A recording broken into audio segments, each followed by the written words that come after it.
Hello and welcome to Unacademy IAS English, a one-stop destination for the English medium civil services aspirants. A very good morning and welcome to the daily Hindu news analysis.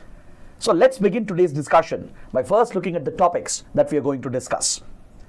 From the Delhi edition of the Hindu, I have chosen 9 articles for a comprehensive analysis. There are some articles that require a detailed discussion as they're important for mains and as well as for prelims, and few articles relevant only for the prelims exam. So let's cover all these topics in complete detail so that you don't have to go back and read the newspaper again. If you guys are benefiting from our initiative, do support us with your likes and comments, and don't forget to subscribe to our channel. Now before we start the discussion, please note that Unacademy has extended the Republic Day offer on our IAS online courses. Our comprehensive IAS program is available at a discounted price of just 23,499 and 24,999 for 12 and 18 month subscription respectively. This course will give you complete access to the online classes and as well as the study material, the test series, one-on-one mentorship and doubt resolution as well. With this tailor-made program, we assure you that you should be able to clear the exam in one attempt. But God forbid if you don't, then we will provide CSE Assure, which gives you a free extension in case you fail to clear the exam in the 2026 attempt. So to avail this offer, all you have to do is to enter the code IAS English when you subscribe to our program. So do ensure that you enter the code IAS English. The link for the same is provided in the description box below. And please join my Telegram channel by scanning the QR code over here, because after the session ends, I'll be sharing the detailed PDF of the entire session. And also join our official Unacademy IAS Telegram channel. The link is provided in the video description below, because after the session, we'll conduct a daily quiz to help you revise these topics through prelims practice MCQs. So with this, let's get started with today's discussion by looking at the first article. On the front page, we have a very important article and a related editorial on page number 8. So this article refers to the decision by the Tamil Nadu government to file a review petition at the Supreme Court challenging its recent verdict on residence-based reservation in PG medical courses. So let's dive a little deep into this topic and understand this complex issue, because medical education in the country is very crucial as far as the healthcare sector of India is concerned. The reservation policy followed in our medical courses, in medical admissions, it has a huge impact not just on the healthcare sector but also with regard to social justice. So let's understand how reservation works in the field of medical education. What is the issue over here? Why Supreme Court has recently declared residence-based reservation for PG medical courses as unconstitutional. Just a couple of days ago, a Supreme Court bench has declared that residence-based or domicile-based reservation, which some states were providing in PG medical admissions, it has been declared as unconstitutional. That's why few states are preparing to file a review against this, and Tamil Nadu is one of the states. As you know, Tamil Nadu provides up to 69% reservation, which is way above the 50% cap that was set by the Supreme Court in the Indira Samni judgment. But Tamil Nadu believes that residence-based reservation is necessary for PG medical courses to ensure that more local candidates enter the medical stream, that too at the higher level of education, which in turn is crucial to ensure there is sufficient manpower for the healthcare system in a state. Even in other states like Punjab, in Union Territories, Chandigarh as well, there are provisions where residence-based reservation is provided for PG admissions. That is, if you're a resident of a certain place beyond 6 months, right? Essentially, the concept of domicile was being brought in. If you're a permanent resident of a given state or a union territory, based on that, a certain quota would be given when it comes to PG admissions in medical education. Now, this provision has been struck down by the Supreme Court. It has been declared as unconstitutional. Whereas the same provision exists for UG admissions. So why is this complexity? Let's understand this. Now, when you look at medical education, we have 2 levels, the undergraduate and the postgraduate level. There are government medical colleges which offer UG and PG courses. You also have your private medical colleges across the country. But since health primarily being a state subject, state governments have the primary responsibility to establish and run government medical colleges. They also encourage private institutions to set up medical colleges and have enough vacancies and seats available to meet the manpower requirements of the healthcare sector. So these colleges, both the government and private medical colleges, they take admission for UG and PG courses. UG being your regular MBBS course, the foundational course, and the PG courses being the specialization courses. So the seats that are available in a government medical college or in a private medical college, some of it would be under the control of the states. The states can determine how the seats would be distributed, how the quotas will be applied, how the reservations will apply for a certain percentage of these seats. Whereas rest of the seats, especially in private medical colleges, would come under the All India quota, where the seats and vacancies are filled through centralized examinations such as the NEET. So you have different exams for NEET UG, NEET PG. Through this All India centralized exam, these All India seats reserved for every student in the country is filled, whereas states have control over the seats in the government colleges and a percentage of seats in the private medical colleges. So states have the freedom, the liberty to determine how these seats will be distributed, how quotas will be applied. Now this is where states feel that there is a need to provide for more local students. When we say local students, we are essentially referring to those who are residents of that particular city or that particular state, so that eventually they can serve the healthcare sector, maybe even take up government jobs in the healthcare sector and provide the required manpower to strengthen the healthcare institution in that particular state. So states do feel that a domicile-based reservation, a residence-based reservation is necessary. And some states do have this provision where if you are a resident of a particular state, which is basically if you are residing in a given area beyond 6 months, and if you are considered as a permanent resident or as a domicile of that state, you get to access this reserved quota for UG and as well as PG medical admissions. This was the arrangement that existed until now. But the Supreme Court has struck down residence-based reservation for PG admissions, while it will continue for UG admissions. Now the big point, the big question that you need to understand here is, why is this difference between UG and PG education? How come residence-based reservation is allowed for undergraduate medical courses while it is being declared as unconstitutional for postgraduate medical courses? And we should also understand on what grounds did the Supreme Court declare residence-based reservation for PG admissions as unconstitutional. Now, if you look at the Indian Constitution, there are few important provisions, such as Article 14, which guarantees right to equality, equality before law, equal protection of the law.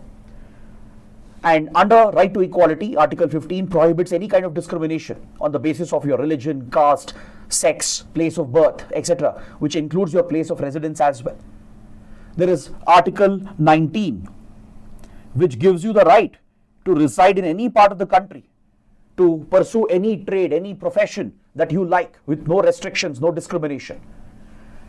These fundamental rights give every citizen the right to pursue education, the right to reside anywhere, the right to pursue any trade or profession. Now, according to the Supreme Court, in this recent judgment, providing residence-based reservation for PG medical admissions is violative of these constitutional provisions. It goes against the spirit of equality. It restricts the right to residence, the right to movement, the right to trade and profession. It in a way leads to discrimination against students from the other states outside of that state who might be seeking admission into PG courses in a different state. So on these constitutional grounds, citing the violation of these fundamental rights, the Supreme Court has declared residence-based reservation for PG admission as unconstitutional. Whereas the same policy will continue to apply for UG admissions. So what is the justification here? to provide for this reservation for undergraduate courses but declare it as unconstitutional for PG courses. See, when it comes to undergraduate courses,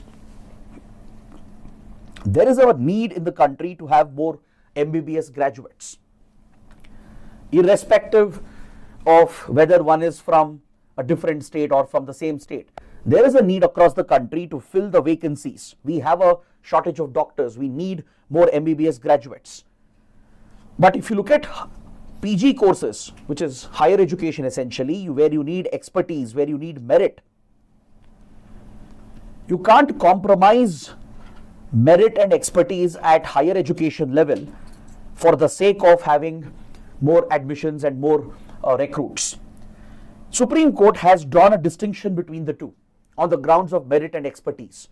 While residence-based reservation is seen as a valid ground, it is seen as a reasonable restriction when it comes to these fundamental rights, and reservation based on residence or domicile status is essentially allowed constitutionally for UG courses. It is declared as unconstitutional for PG courses as it can compromise merit and expertise, which is very much needed at the higher levels of medical education. This is the sound logic that the Supreme Court has applied to create a distinction between UG and PG medical courses when it comes to residence-based reservation. Now see, please understand that in many states, there is also something called as institutional reservation as well.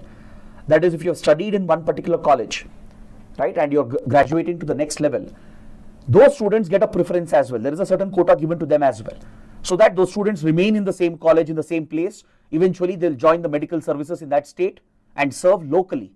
So this also serves the purpose of fulfilling the manpower requirement. So states do have a reason why they provide such residence-based reservation and institutional reservation. While institutional reservation is also constitutional, the institutional preference which is provided when, let's say, an undergraduate MBBS student is now seeking a PG seat in the same medical college, they do get an institutional reservation, an institutional preference, because they've already studied in that college, they are residing in that particular area, so they do get a preference in the quotas when it comes to PG medical admission. This is still constitutional. This helps in ensuring continuity in education. It helps in recruiting more local manpower, ensuring that they remain in the healthcare system of that state, and eventually they'll serve the healthcare system of that particular state. So this is also seen as valid. But when it comes to reservation on the basis of residence or so-called domicile, as states are defining it, for PG admissions, this is been declared as unconstitutional with the Supreme Court. Because the Supreme Court has pointed out that states are confusing domicile with residence when both are different concepts. In India, there is no concept of a regional domicile. You are not a domicile of Tamil Nadu or Karnataka or Uttar Pradesh or Punjab. You are a domicile of India. The Supreme Court bench has argued that the concept of regional domicile or provincial domicile is alien to our legal system. It doesn't exist. You are a domicile of the country. You are a domicile of India.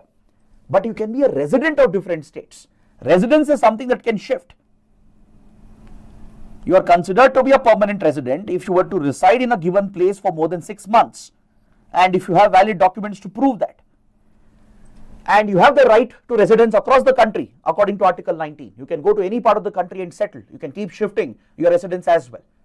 So states are confusing, or rather interpreting, residence as domicile when there is no concept of regional domicile. So Supreme Court has argued, then how can such reservation be provided for PG courses where merit and expertise is more important? Maybe such reservation is valid for UG courses to ensure we have more MBBS graduates and ensure that most of them will serve the healthcare sector in that particular state. Because see, some states have invested heavily in medical education compared to others, especially southern states like Karnataka, Tamil Nadu, etc. They have almost set up good quality medical colleges in each and every district. They have created the right infrastructure.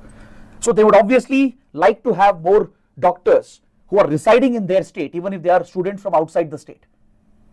Especially in those states where there isn't enough opportunities, where there aren't enough medical colleges, they will seek out education in other states.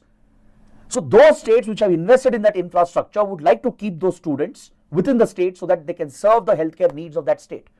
That's why at UG level, residence-based reservation is seen as constitutionally valid. But you can't apply the same parameter for PG admissions where expertise and merit is more important. And also it is seen as a violation of these fundamental rights. As the Supreme Court has said, residence and domicile are not synonyms. There is no concept of regional domicile in our country. You can't be a domicile of a state, you are a domicile of India. So residence or basically permanent residence cannot be interpreted as domicile. Domicile is at the national level. There is no regional domicile concept in our legal system. It is incongruent with our legal and constitutional setup. On these grounds, the Supreme Court has struck down residence-based reservation for PG medical admissions. But of course, many states are opposing this ruling of the Supreme Court, and they are likely to approach the Supreme Court as well. And Tamil Nadu government has already stated that it is going to file a review petition against this ruling of the Supreme Court. So this is what you need to know from this important topic. So what kind of mains question can you anticipate? Please take up this practice question. Residence-based reservation, while desirable for MBBS courses, for undergraduate courses, it can compromise merit with regard to postgraduate medical education, that is PG medical admissions. Critically discuss. So this is the question. So based on what we have discussed, see if you can write a good answer, and please post your answers in the comment section. And if any one of you are medical students here, UG, PG medical students, do let me know in the comments what do you think about this policy and the decision of the Supreme Court. Now let's look at another interesting article on page number 8. This article is related to Sri Lanka's ethnic problem. So this topic deserves a detailed analysis and a thorough understanding of the complex problems of Sri Lanka's society and how it influences India's relations with Sri Lanka. Recently, India inaugurated a cultural center in Jaffna. The Jaffna Peninsula is part of the northern province of Sri Lanka, which is very close to southern part of India, especially Tamil Nadu. So Tamil Nadu shares a close cultural historical link with the northern province of Sri Lanka, where a Tamil community is present, and the Jaffna region in particular is historically, culturally very close to India. So in Jaffna, India has recently set up a cultural center, and it has been named as the Jaffna Thiruvalluvar Cultural Center. This is a symbolic gesture from India.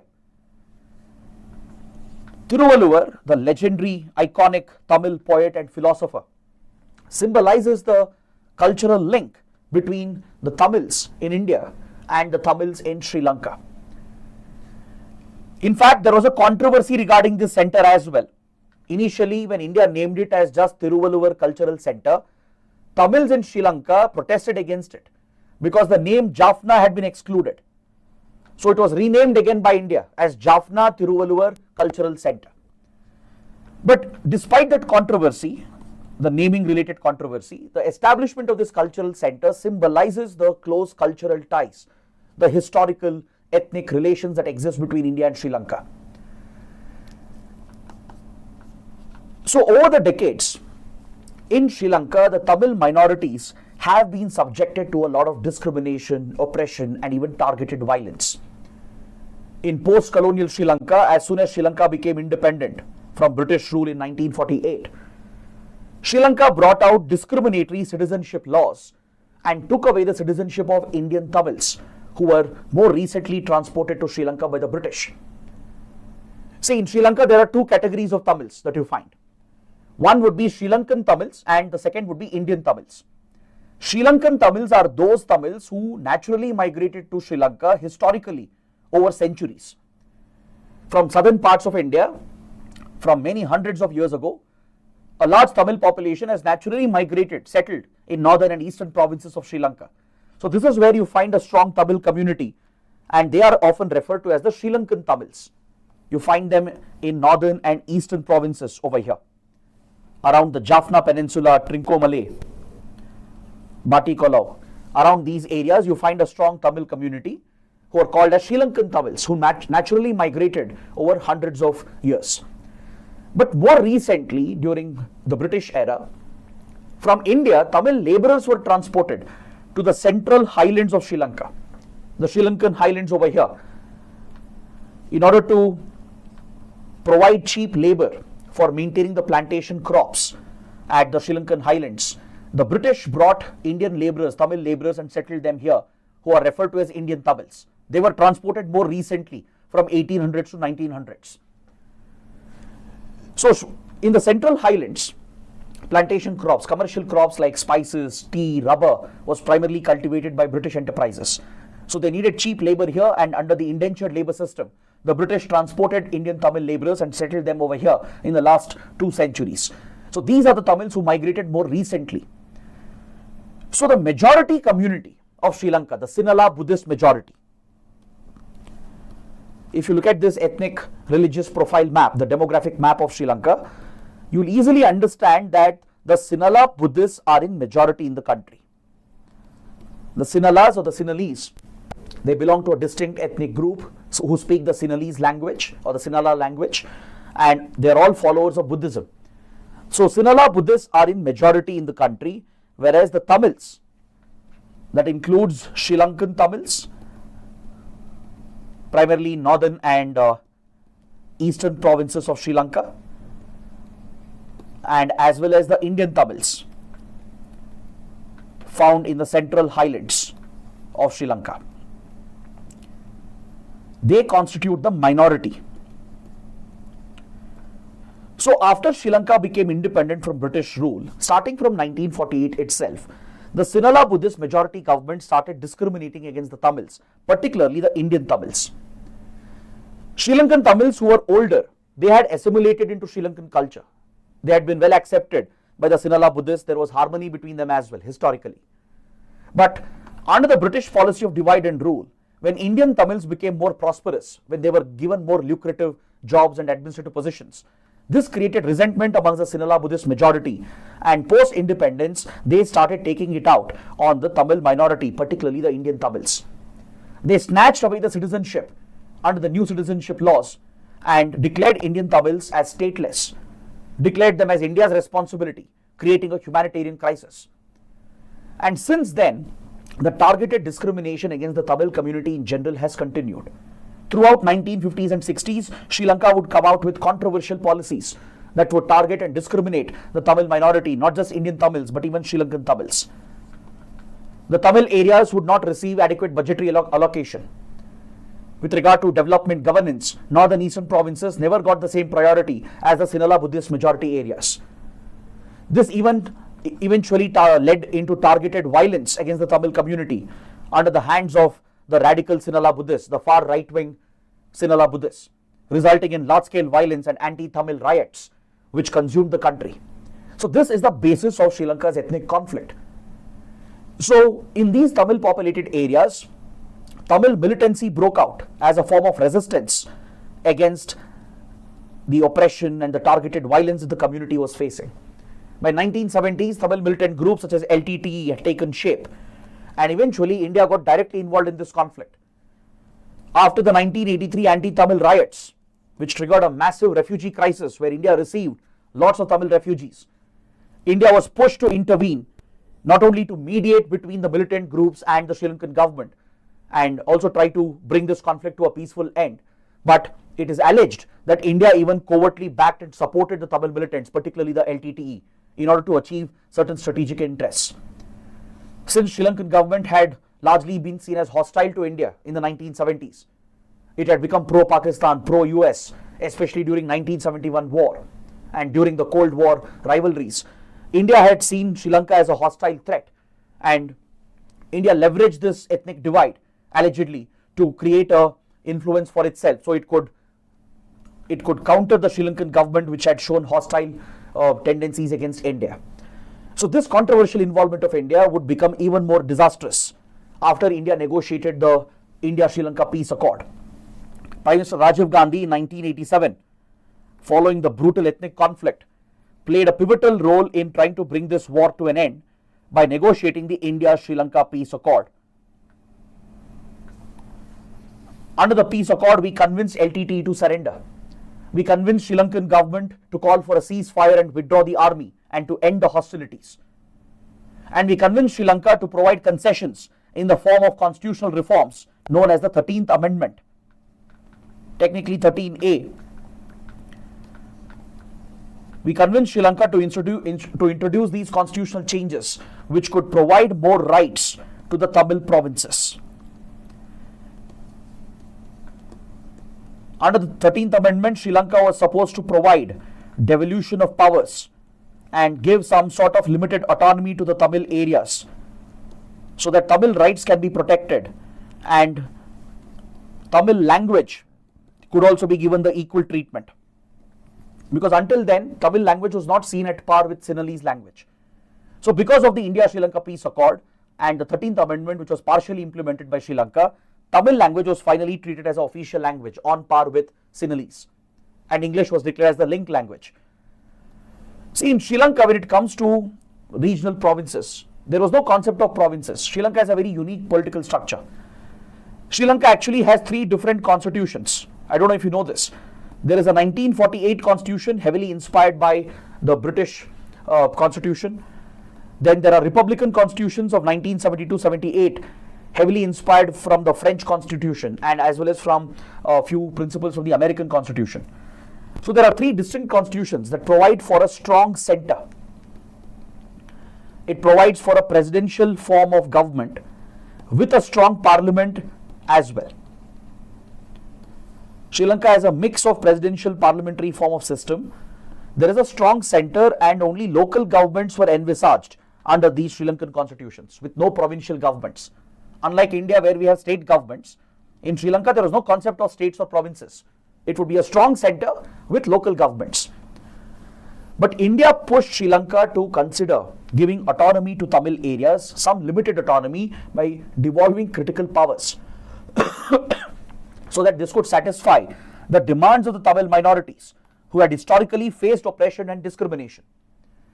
So at India's insistence, Sri Lanka agreed for these constitutional reforms to implement the 13th Amendment, and it was implemented partially, not fully. I call it a partial implementation. In fact, India calls it a partial implementation because Tamil language was recognized as one of the official languages, given equal treatment on par with Sinhalese. Tamil provinces were finally created. Northern and eastern provinces were set up, which didn't exist until then. For the first time, regional provinces were set up. But however, the devolution of powers that was promised was never fully implemented. The Tamil community here, the Tamil political leaders, and as well as India, which supported the Tamil community, always insisted that key powers have to be devolved. Important subjects like land, police, public order, these critical subjects had to be devolved along with administrative powers, local financial powers, governance related powers, etc. So that the Tamil community can look after their own administration, provide for their welfare, which had been the primary grievance of the Tamil community. Though Sri Lanka implemented the 13th Amendment and created the provincial councils, it was a partial implementation because these critical subjects, land, police and public order, was kept with the strong center. It has never been devolved to the provincial councils.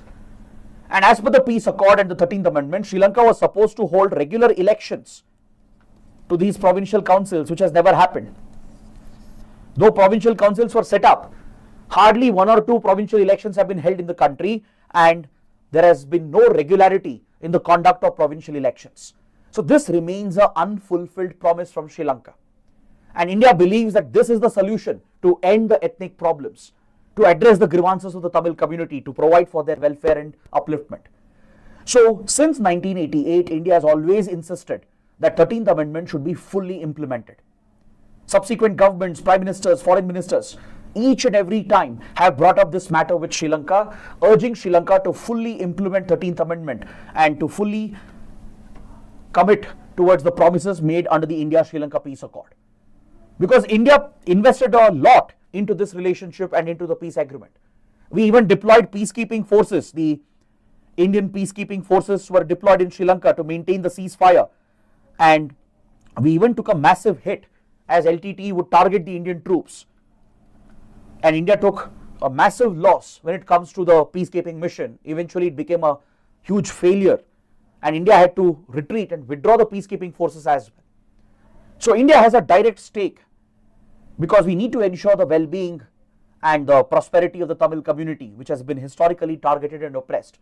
So India's insistence on 13th Amendment has been a continuing part of our foreign policy. But recently we are seeing a slight change. Maybe there's a slight change which is coming up. And this could be because of the new changes that have happened in Sri Lanka, the new government, the new leader who has come up in Sri Lanka. As you know, Sri Lanka went through a deadly economic crisis from 2022. And in the recent presidential and parliamentary elections, the NPP, National People's Power, a coalition which is led by a party known as the JVP, Janata Vimukti Perumana, has won the popular mandate. And its leader, Anura Kumara Dissanayake, has emerged as a very, very popular leader who built his popularity through the Sri Lankan economic crisis by providing a new alternative. Now, the party JVP, which is at the center of this coalition of National People's Power, is slightly problematic for India. Because historically, the JVP has been a left-wing communist extremist organization sponsored by China. At one point, the JVP was involved in large-scale atrocities in Sri Lanka, even targeting Tamils at one point, opposed to India. And the JVP strongly opposed any Indian involvement in Sri Lanka back in 1980s.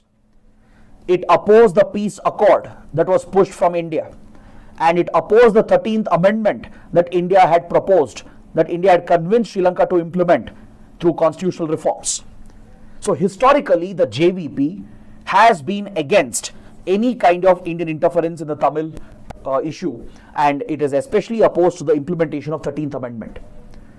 Now, India is definitely sensitive to this, since JVP has won a decisive mandate, not just in the presidential election, in the parliamentary election as well. 2/3 of the Sri Lankan parliament is now comprised of MPs from this coalition, National People's Power. So we need to respect that mandate of the Sri Lankan people. Anura Kumara Dissanayake has won the popular vote. He's a very popular leader. We can't just go against the interests of the ruling party, the ruling coalition, and the current president. So keeping this in mind, India is slightly balancing its position. Because in Sri Lanka, we face an incredible challenge of countering China, especially since early 2000, particularly from 2005 onwards. China's influence has grown exponentially in the country when Rajapaksa brothers were in power. When Mahinda Rajapaksa was the president from 2005 to 2015. Then when his brother Godbaya Rajapaksa became the president from 2019 till 2022. We saw a considerable rise in Chinese influence. Not just Chinese investments, but Chinese military presence as well, which has been a threat, a strategic threat for India in the Indian Ocean region. So India has always found it challenging to counter China in Sri Lanka. This has been our number one priority in the last 2 decades. Now, our expectation from the new government and the new leader is that we want Sri Lanka to protect India's interests. Our core strategic security interests have to be protected. We don't want Sri Lanka to play India versus China. We don't want Sri Lanka to deliberately encourage India versus China competition and try to draw the benefit out of that. Because we have core security strategic interests which needs to be protected. And India is mindful of this. So to ensure that the Sri Lankan government and the new leader remain in favor of India, India has shown a slight change in its policy on 13th Amendment. See, Anura Kumara Dissanayake on his part, right, as soon as he came to power, he sent out the right signals to India. He stated that unlike his predecessors, that he would never play India versus China, he would never unnecessarily take Sri Lanka closer to China, which could be detrimental to India's security interests. In fact, he even said India comes first for Sri Lanka.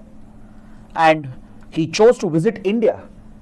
The first country Anura Kumara Dissanayake visited after getting elected is India. That tells you a lot about the policy that the new leader is following.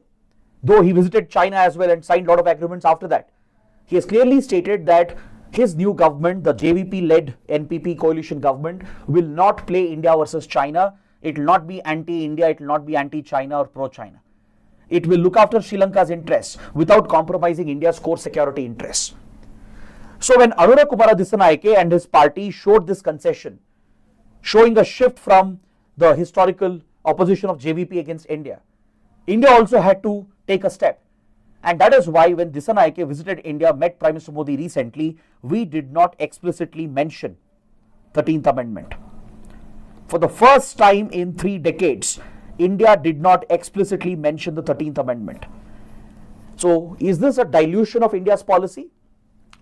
Right? Only time will answer that. But of course, PM Modi and Foreign Minister Jaishankar, both of them reiterated that Sri Lanka should fulfill the constitutional reforms which were promised, that provincial elections have to be held, provincial devolution of powers have to happen. Though these points were mentioned, specifically 13th Amendment explicitly was not mentioned when Dissect visited India. So experts are interpreting this as a slight change in policy from India. Traditionally, our policy was each and every time we would bring up 13th Amendment. For the first time, we have not mentioned 13th Amendment explicitly because we know that historically JVP, the ruling party, has been against it. It has seen this as an Indian imposition. And also Sri Lanka believes that local governments have to be more stronger than provincial governments. So India has shown a slight change here, but the writer believes that local governments can never substitute provincial governments. If development has to happen and welfare has to come around in the Tamil areas, then strong provincial councils are necessary because local governments may not be able to solve all the developmental problems, right? So writer is strongly advocating that India should continue to put that pressure on Sri Lanka to implement the 13th Amendment completely. If not explicitly, if not as an interference, we should encourage Sri Lanka at least, nudge Sri Lanka in a positive manner to provide for greater devolution of powers and conduct regular periodic elections to provincial councils and make them stronger so that they can become the drivers of governance and development at the provincial level. The writer strongly believes that implementing 13th Amendment fully is the only way forward to solve the ethnic problem of Sri Lanka permanently. So this is what we take away from this article. Now let me know what you think.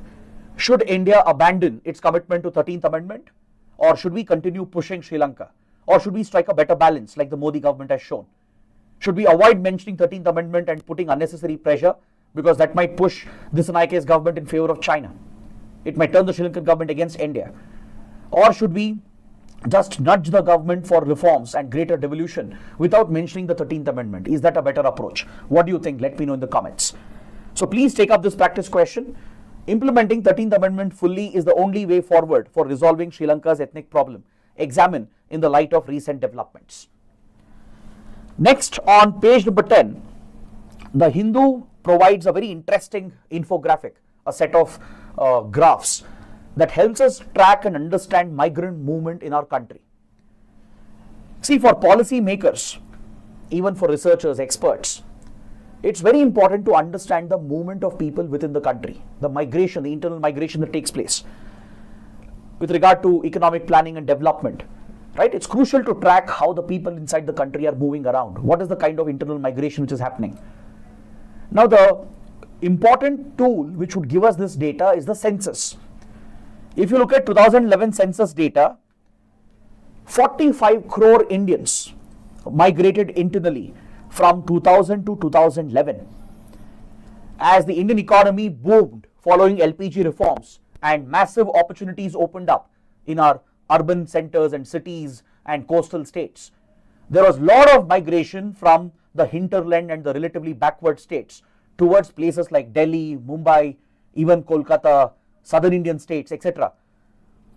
45 crore people internally migrated, and this is well documented under 2011 census.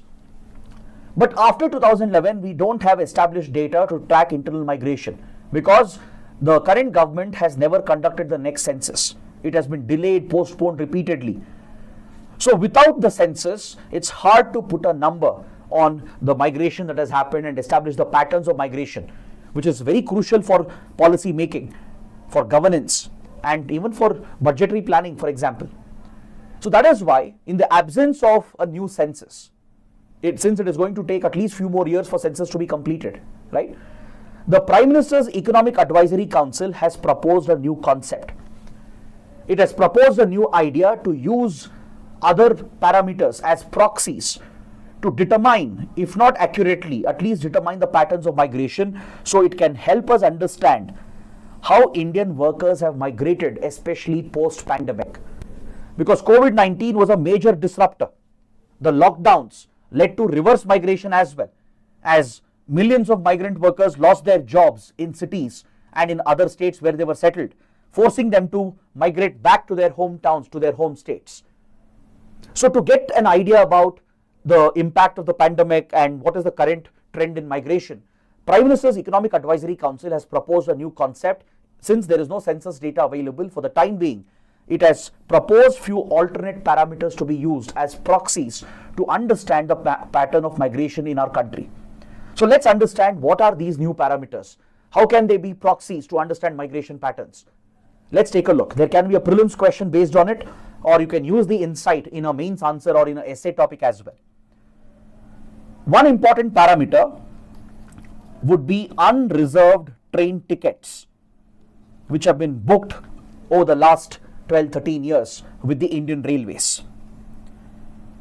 Now, how can this be an indicator of migration, and why unreserved tickets only?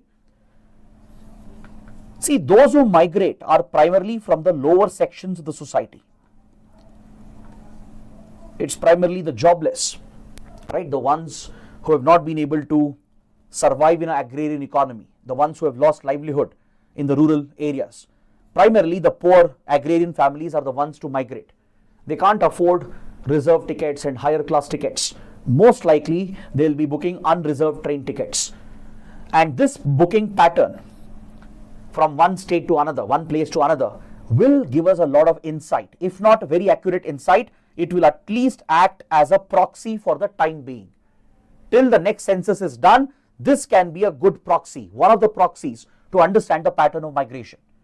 So based on this proposed idea, the Hindu has crunched all the data from the Indian Railways to look at the unreserved train tickets booked from 2012 to 2023.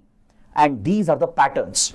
With regard to Delhi, Maharashtra and West Bengal, which are the major industrial centers.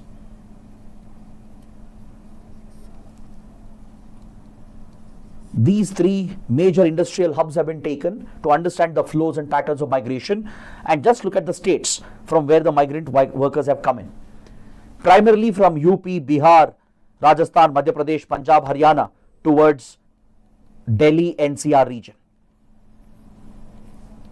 With regard to the National Capital Region, this is where most of the migrants have come in as per the unreserved train ticket data. With regard to Maharashtra, within the state, there is a lot of internal migration from interior parts of Maharashtra where there is a lot of backwardness. There is a lot of migration towards cities like Mumbai, Pune, Nagpur, etc. There are other nearby states, Gujarat, and even from UP, Bihar, as UP, Bihar migrant workers constitute a big workforce in Maharashtra, and as well as from neighboring Karnataka.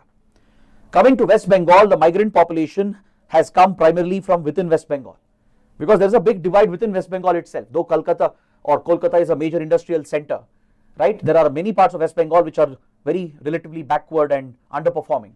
So there's a lot of internal migration within the state and from other eastern states like Bihar, Jharkhand, Odisha. There's a lot of migration towards Kolkata.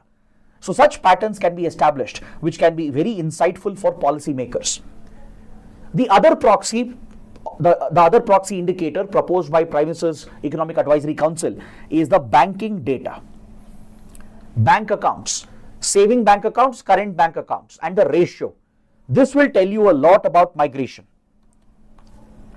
The saving bank account to current account ratio. Because see, who will open saving bank accounts?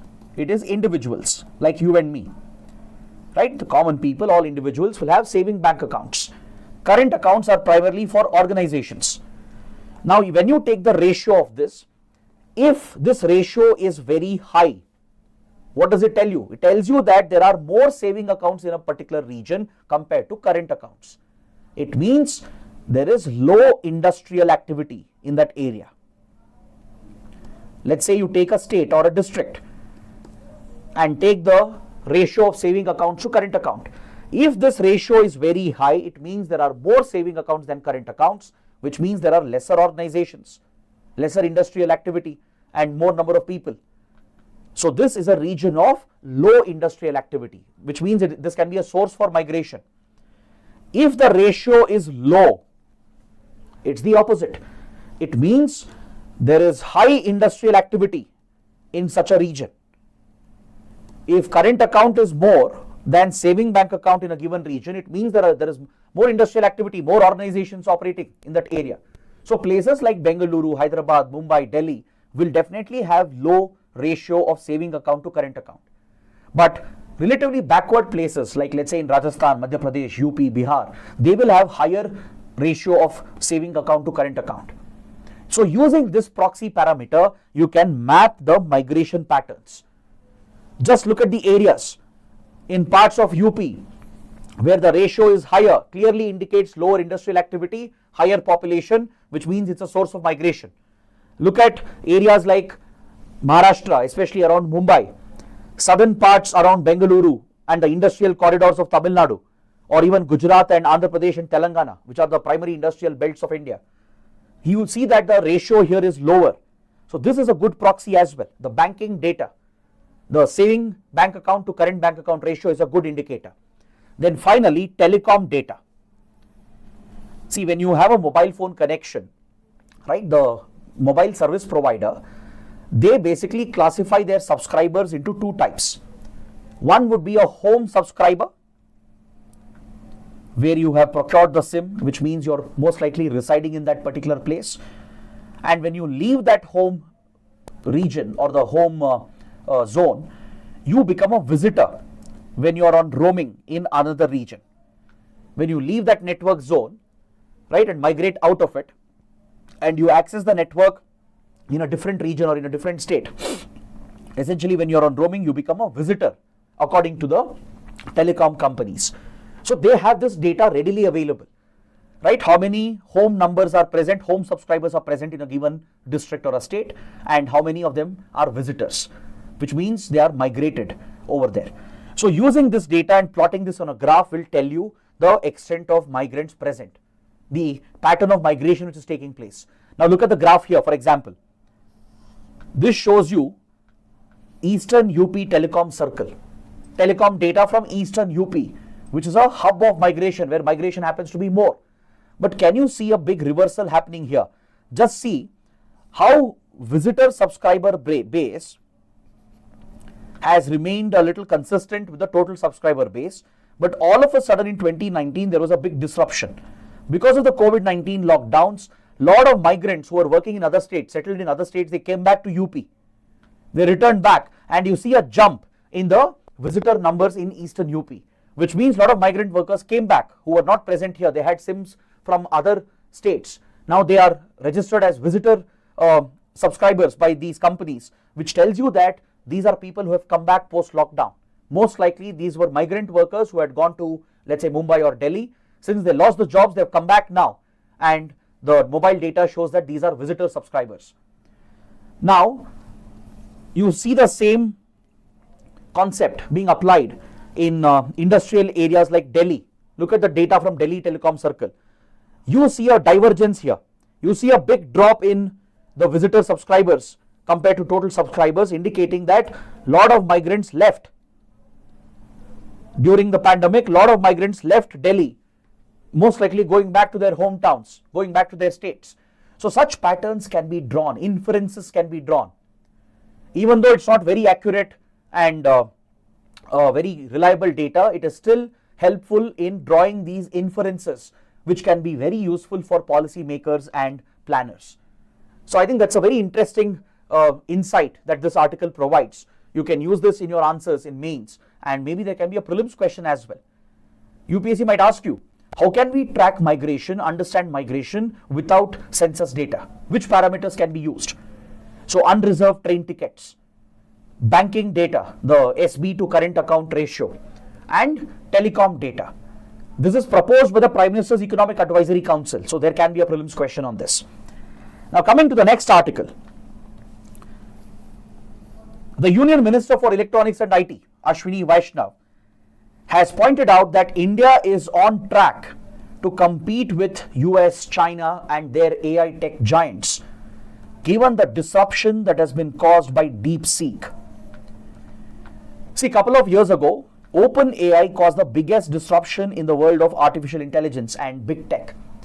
When OpenAI came out with ChatGPT, it was a revolutionary tech. The generative AI assistant transformed the way we work, the way art is created, and it was seen as a disruptive technology. Until now, US dominated the AI domain, with most American companies building the foundational large language models. If OpenAI, in partnership with Microsoft, developed ChatGPT, then other tech giants like Meta, Google, and others, they started their own AI models, and they successfully built their large language models. The foundational AI models were created after investing billions of dollars into research. But now China, as always, has disrupted the industry. A Chinese startup called DeepSeek has developed a very effective, a comparable AI model at a fraction of the cost. At a cost of hardly $5.8 million by using old graphic processing units of NVIDIA. This Chinese company has claimed to have developed DeepSeek, different versions of it, and the latest version and its performance according to users is comparable with ChatGPT. It has already become the top rated app on the App Store.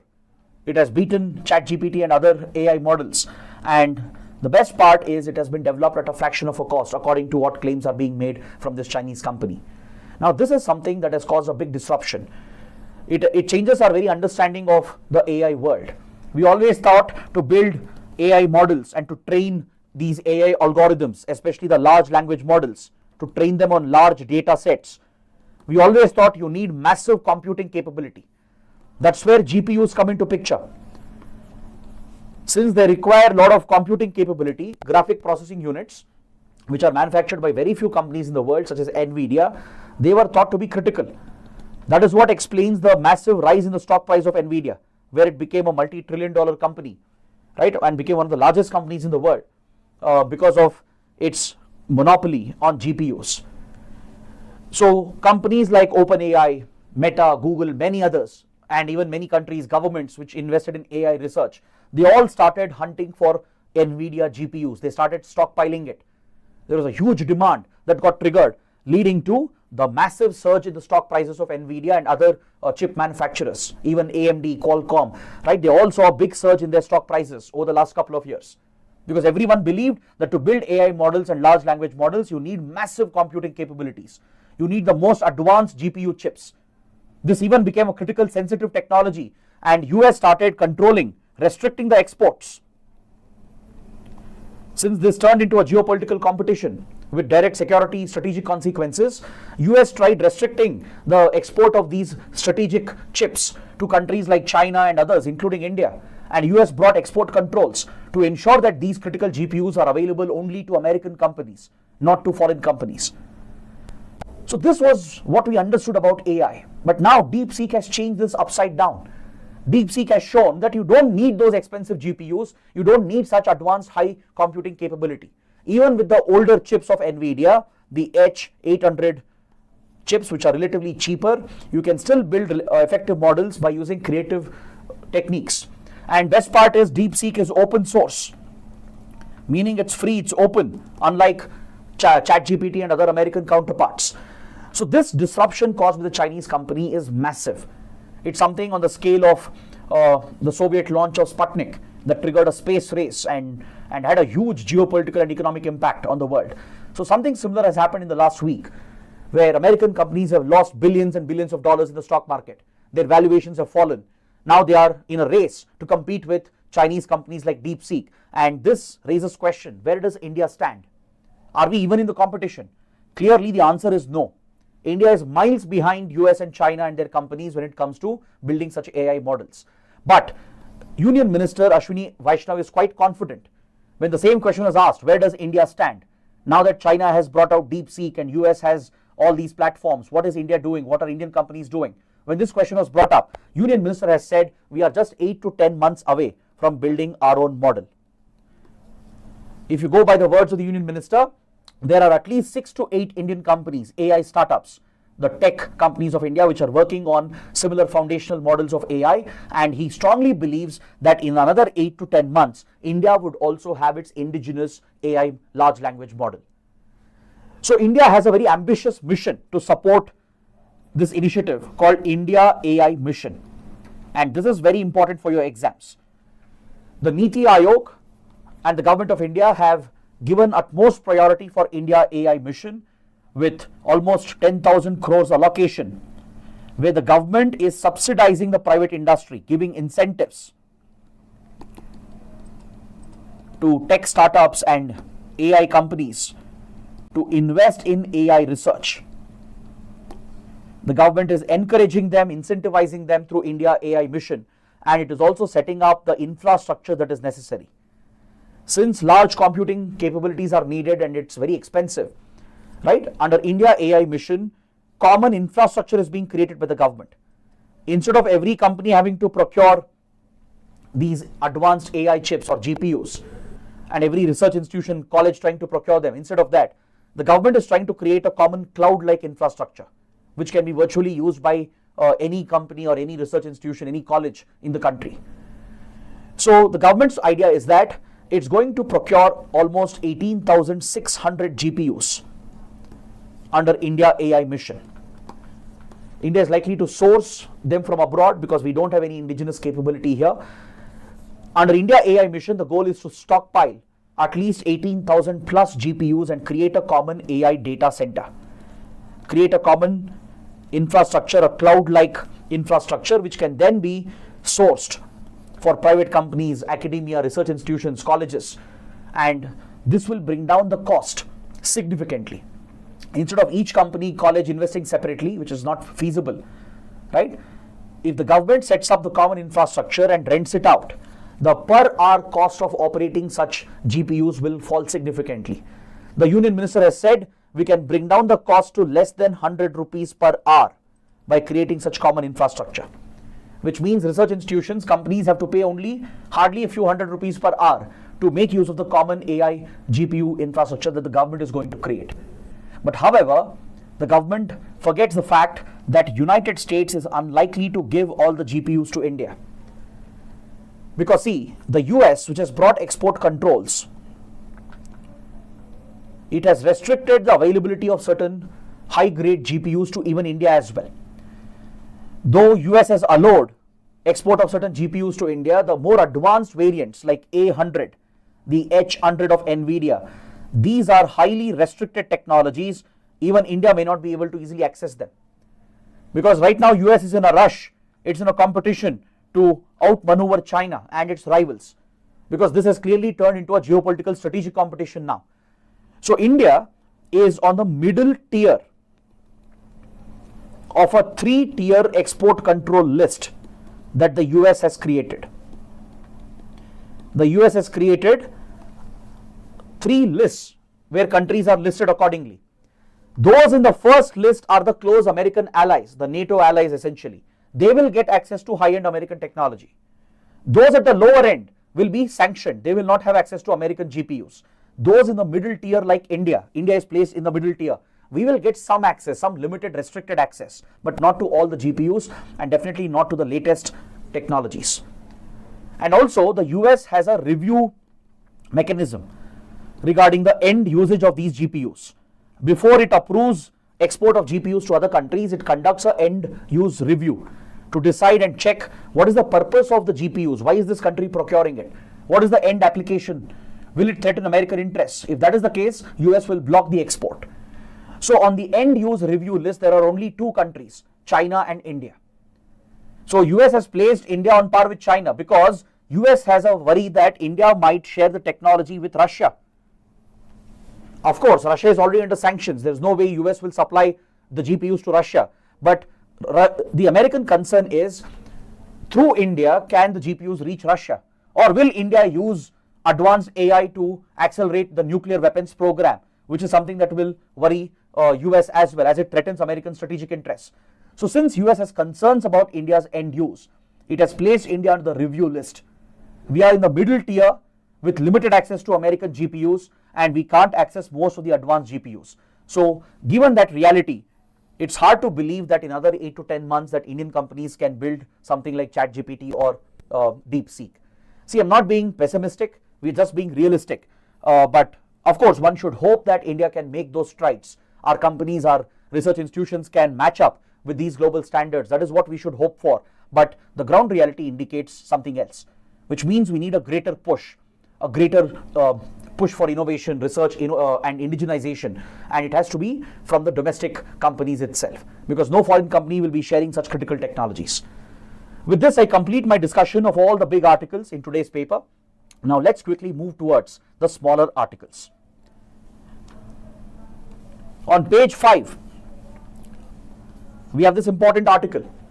India's second astronaut is all set to enter outer space. See, the first Indian astronaut was Rakesh Sharma, a former Indian Air Force pilot who was chosen for an astronaut program in collaboration with the then USSR, trained by Roscosmos, the Russian space agency, the Soviet space agency. And in 1984, he became the first Indian to enter outer space on a Soyuz spacecraft as part of the Soviet Intercosmos program, where Soviet Union was encouraging its close friends and allies to participate in these space exploration activities. And Rakesh Sharma thus became the first Indian astronaut in outer space, thanks to the Soviet support and assistance. Now, India is all set to repeat this, but this time with United States. See, as you know, ISRO is preparing for the ambitious Gaganyaan mission, the first human spaceflight program of India, which is largely an indigenous program. So as part of the upcoming Gaganyaan mission, the first batch of astronauts were chosen from the Indian Air Force. They already underwent advanced training, astronaut training, again in Russia. Roscosmos has trained the batch of 4 Indian Gaganyatris, as ISRO likes to call them. And out of the 4, 3 of them would be finally chosen for the upcoming Gaganyaan mission. But before the actual human space flight from India, India has tied up with United States. ISRO and NASA are in a partnership along with American private space companies to take Indian astronauts to the International Space Station. For this, we recently signed the Artemis Accords with the US. See, India and US have very close collaboration in the field of critical emerging technologies called ICET, the Initiative for Critical Emerging Technologies. So under this domain, India and US are collaborating in all the key technologies, from semiconductors to quantum computing to space, and this could even include AI as well. So maybe if US has to collaborate with India and share advanced GPUs with India, ICET is one possible platform where we can hope US to provide such GPUs to India.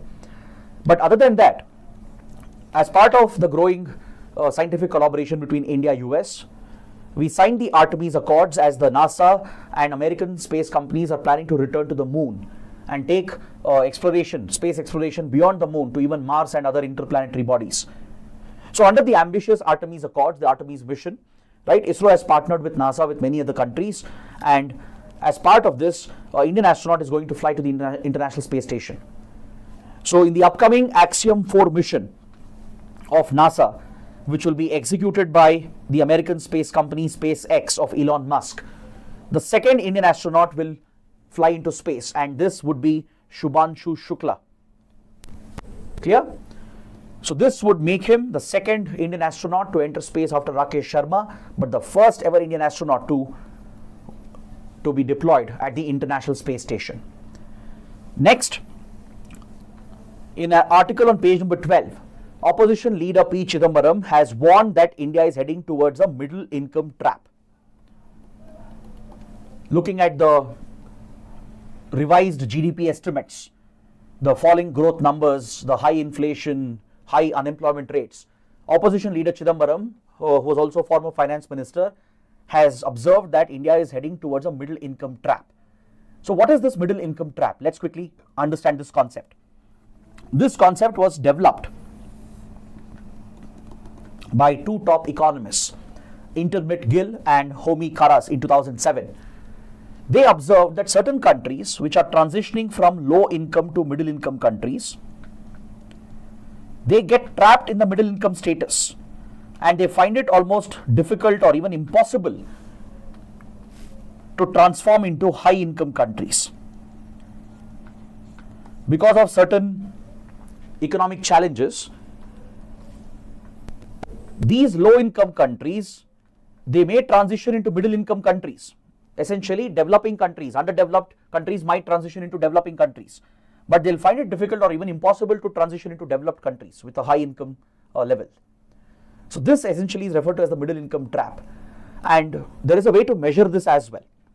If the per capita income of a country stagnates after reaching around 11% of the US per capita income, that is the reference which is used, it means that the country has fallen into a middle income trap.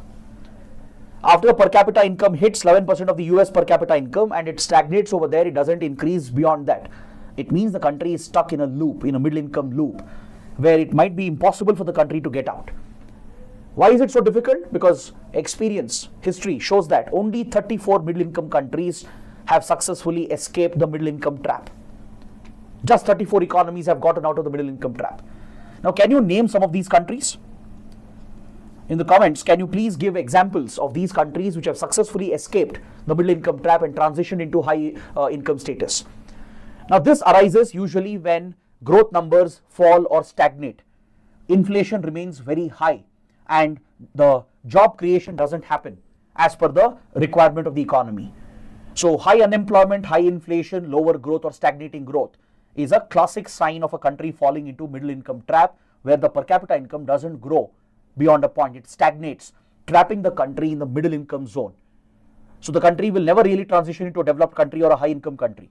Only 34 countries have gotten out of the trap and made this transition. So can you name these countries? Next, Union Home Minister Amit Shah has pointed out that Indian law enforcement agencies, police and investigating agencies, they should not misuse the anti-terror provisions present in the new criminal laws. The criminal justice system has been completely reformed with the new set of criminal laws, such as the Bharatiya Nyaya Sanhita and the others, and some of them contain provisions regarding terrorism, because historically terror-related laws and terror-related provisions have been misused. You might have heard of controversial anti-terror laws like TADA, the Terrorist and Disruptive Activities Prevention Act, or POTA, the Prohibition of Terrorism Act. Then even the UAPA, which is the primary anti-terror law of India, the Unlawful Activities Prevention Act. They've all been quite controversial, as quite often these provisions are misused. So Home Minister has urged the police and law enforcement to not misuse the terror provisions under the new criminal laws that are present. But that is not the focus of the article. The article mentions an initiative called CCTNS. The Home Minister has pointed out that while dealing with terror cases and criminal cases, we need faster investigation. We need active cooperation from one state to another, one police station to another. So he has remarked that using the CCTNS system, police stations should quickly transfer cases and provide and share information as required, so that we can quickly crack down on these cases and prevent crime and terrorism in the country. So what is the CCTNS that the Home Minister is referring to? This is a very important topic. CCTNS stands for Crime and Criminal Tracking Network System. It was established in 2009 following the 26/11 Mumbai attacks, which exposed the critical gaps in our internal security and counter-terrorism architecture. The then Manmohan Singh government initiated this major reform under the National E-Governance Plan to interlink police stations. Because see, in each state, police stations were never interconnected, and with other states, definitely lack of coordination, cooperation was always a big hindrance in investigation. There were many cases where wanted terrorists would be arrested in a different state for a different crime, but the other states where they were wanted for terrorism, they would never know that the wanted terrorists had been arrested, and they would have let them go as well. This happened with the case of Yasin Bhatkal, a top commander of Indian Mujahideen. He was arrested in other states for pickpocketing and other crimes, but at the same time he was wanted as a top terrorist. He was India's most wanted terrorist at that point in other states. Due to lack of exchange of information, lack of coordination between police stations and state police, many criminals were slipping through the system.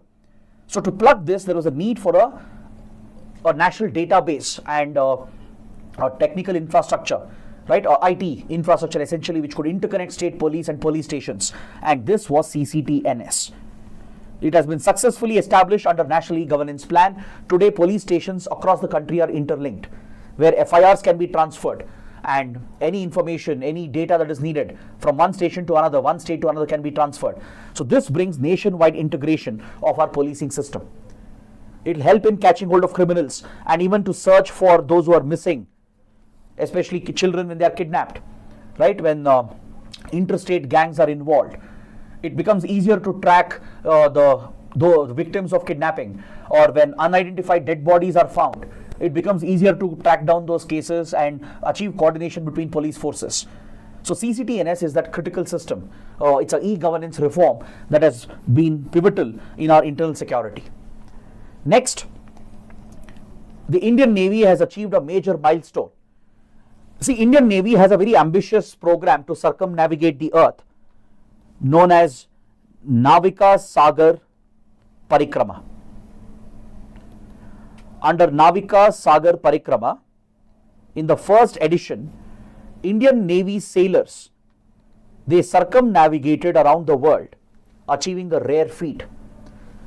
So sail vessels are used, sail boats are used for this purpose, such as INSV Tarini. Initially, all male member crew from Indian Navy circumnavigated the world. Then all women crew started circumnavigating the world under Navika Sagar Parikrama. Now the second version of this exercise is going on, where a couple of women sailors from the Navy are circumnavigating the world, and they have achieved a rare feat.